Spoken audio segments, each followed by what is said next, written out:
and it's raining tacos. Why is it raining tacos? It's for the challenge.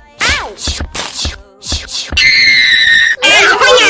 In my head. Hang on. Okay, fine. It was so raining tacos in the challenge. It's time for the elimination. This time we have 32 votes. Fruit salad, purple swirl, shaved ice are all safe. Lemon is also safe with 5 votes.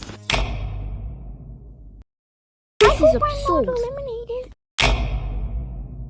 This is ridiculous. What am I with it? Here's the 5th challenge. Tacos will start raining from the sky and you'll get a basket with your team name written on it. Once your basket reaches 20 tacos, you're safe. The last team to do so loses. Go! Oh, no!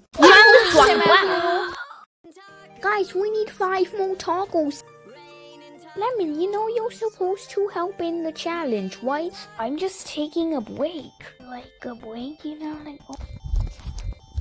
Team 2 is safe. Guys, we need to hurry up because we can't be the first team to hit 5 members. If we're up for elimination, I just know I'm the first one safe. Team 1 is safe. Team 4 is safe. Team 5 will lose a member. Vote in the description of who should stay from Team 5.